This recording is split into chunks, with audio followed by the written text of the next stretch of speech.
Grabe ang impact at hustle play ni Jaxson Hayes, walang nagawa ang apat na player ng Boston Celtics, pinanis pa. Ang big man na si Kristaps Porzingis, deserve ng minuto kada laro. Second straight game na nga pong ginawang starting center ng Lakers si Jaxson Hayes, matapos i-ruled out ulit si Anthony Davis dahil sa injury. Hindi lang si AD ang wala dahil maging si LeBron ay out dala din ng kanyang injury.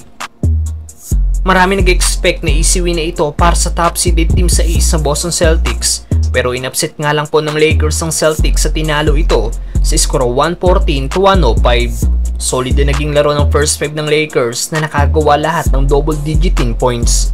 Leading si Austin Reeves sa may 32 points, 2 rebounds sa 3 assists. Kasunod nito si D'Lo na may 16 points at season high 14 assists. May 11 points si Taurean Prince, 10 points, 7 rebounds, 2 assists at 3 steals naman para kay Vanderbilt.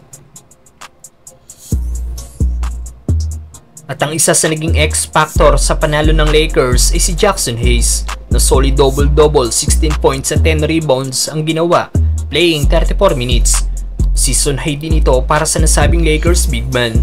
Solid defense din ang ipinamalas ni Hayes dahil meron din itong 3 steals. Isa pa sa nakakabilib na laro ni Hayes kanina ang hindi nito pagkakaroon ng foul.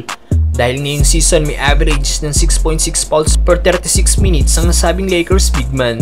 At after ng game, sinabi ni Hayes na alam daw nila na wala sina LeBron at Davis, kaya naman alam daw din nila na kailangan nila mag-step up at maging lock-in.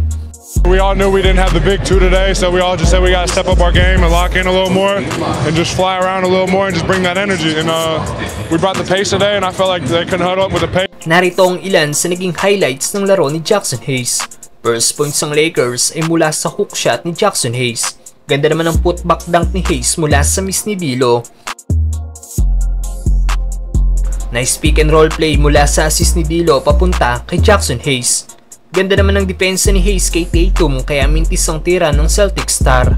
Basang-basa naman ni Hayes ang pasang gagawin ni Holiday kaya naagaw nito ang bola.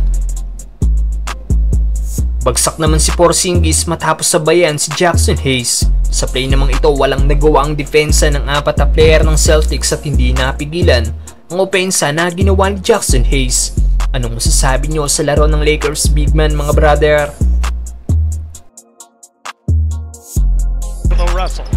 Russell attacks the rim, bounce pass, Jaxson Hayes slam dunk. Beautiful pass by Russell. Timeout Boston. Hayes picks up his dribble, gives it back to Reeves. Reeves driving, runner in the lane, no good. Rebound tipped by Hayes, no good. Tipped again by Hayes, no good. Third bite at it, good, and a foul. Look at Jaxson Hayes. He got 3 rebounds on